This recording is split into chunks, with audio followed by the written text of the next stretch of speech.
Press Here is sponsored in part by Barracuda Networks, cloud-connected security and storage solutions that simplify IT. Imagine a job where you stare at videos all day looking for murder. Facebook needs 3,000 people doing just that. My guest, Henry Chang, knows how it works. Plus, can you run a company as a democracy? And the former head of talent from LinkedIn on how to get the very best job in the Valley. Our reporters, Tom Simonite of MIT Technology Review and Jon Swartz from USA Today. This week on Press Here.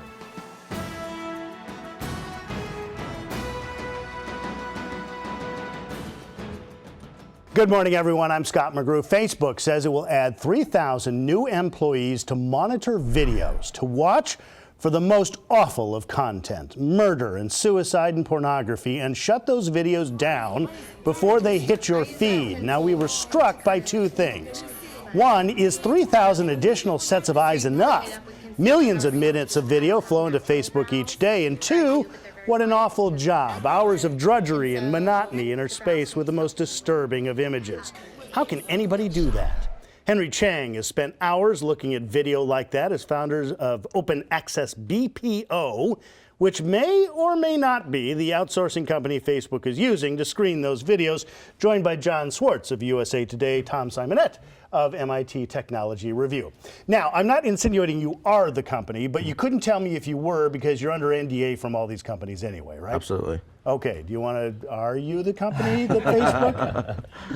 No comment. Okay, very good. I want to play poker with you later. Let me ask you, 3,000, just speaking generally about this, with Facebook adding 3,000 people to watch these, is that enough?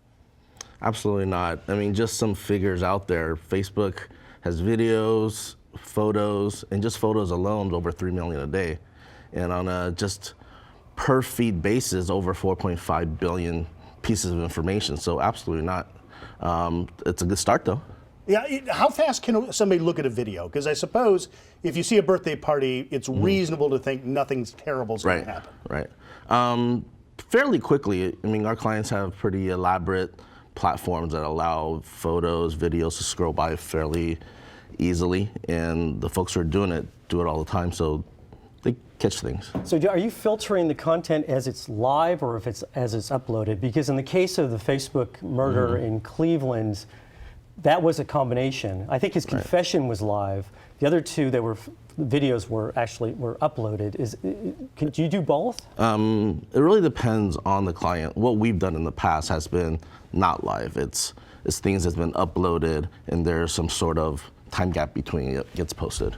Henry, you've done this work, right? You've done a shift screening the content. Can you describe what that's like? As you can imagine, it's pretty monotonous. You're looking through pictures, videos. Most of the time, it's pretty uninteresting, if that's the word. But every once in a while, you do get these extremes that what we're hired to do is just to get rid of them. It's uninteresting with the occasional horror thrown in. I mean, it must take a toll on people. I mean, it does. I mean, there's two extremes. You can have the super humorous and crazy outtakes, but you can also have the awful things that you do see. And it just really depends on the client's terms of service as far as what's being allowed and what's not. We either delete or flag or further review. So as an agent, are you looking at multiple screens? I mean, for instance, give us an idea of, are you looking at 16 different screens at the same time and thinking, okay, that's fine, oh wait, and then you seize or? Yeah, I guess it depends on what you're reviewing. Videos, I guess you can have a few that scrolls through, but you can't focus on 6 different videos going at the same time. Yeah. But as far as if it's photos, you can have 150 photos on the screen or through 2 screens and you're just going through them. Okay. But it just depends on the situation. When you have a client who says, okay, I want you to screen these things for me, the client is going to describe to you what it is they don't want, because it would depend on the tech company as to what is acceptable and what's not, right? Do you help them define that? Because it's one thing to say no nudity, because then Facebook pulls the picture of the little girl in Vietnam off. You know, there are so many gray areas that just even writing the document that says, okay, here's screener, here's what you're going to do, has got to be complicated. It is. There are definitely gray areas, right? You have your black and white, so this is a yes, this is a no. But the gray area is you mark for further review, and it goes up to a second tier or gets kicked back to the client where they may do it in-house, do it internal check. So in addition to humans, would there be some sort of technology solution, like an algorithm by video image or maybe a subhead on some Facebook Live? Often you put a headline on what you're going to show.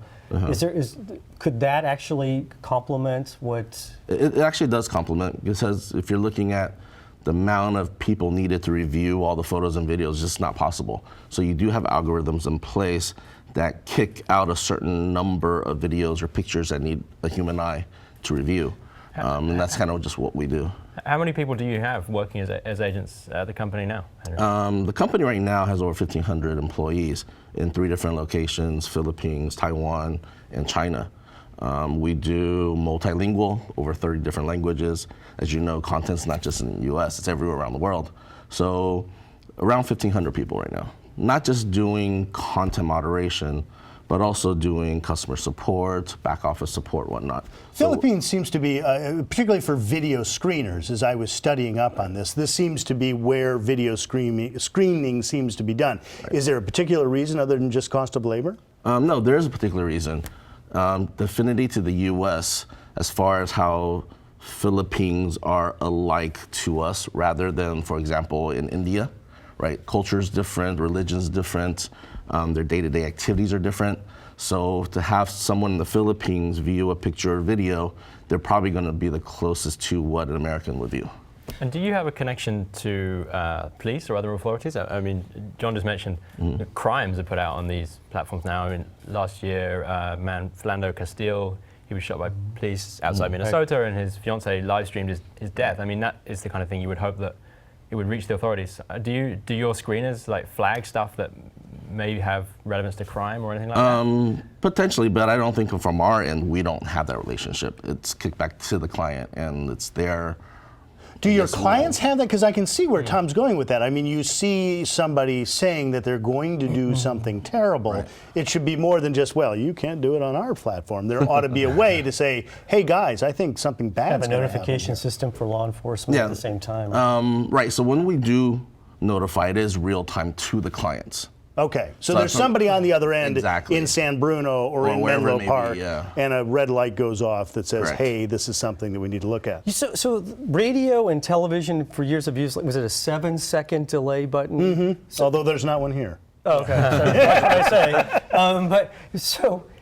Conceivably, could that happen with live video over a platform like over a Periscope or Meerkat or Facebook Live? I wouldn't see why not. It's really based on Facebook or whatever social media, what they decide to do. Yeah.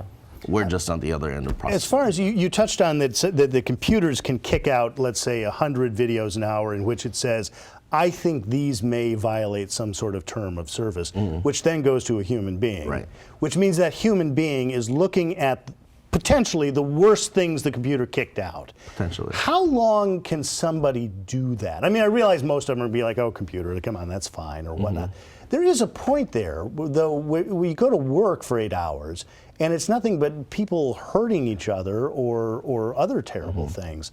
How long can somebody do that? And do your employees know when they get in there that that's kind of what this job is? They do. I mean, they know what they're getting into. And from a company perspective, we try to provide a very soothing environment for them to work in. And depending on the type of work, we may even have counselors on site who they may speak to after seeing these videos or pictures or after their shift to kind of It's like basically a visual version of 911. I mean, except instead of hearing somebody on the other line in panic. Oh, 911 operators go through that same thing. It would be totally exhausting. They're saying it visually. Yeah. You're saying it visually. Right. Henry, last question for you is this has just got to be, I mean, you're on the cusp, but you're one of very few companies that do this, and you're on the cusp of, we're going to need you guys to double down, triple down, quadruple down on what you're doing. I mean, this is a growing industry. Yes, it is. It's growing, and it's not just now. It's been growing since the last 8-9 years. All right, Henry Chang, paying attention to what you're posting on Facebook. Well, or wherever. We don't know if it's Facebook. Right. Thanks for being with us this morning. Up next, can you run a company as a popularity contest? When Press Here continues.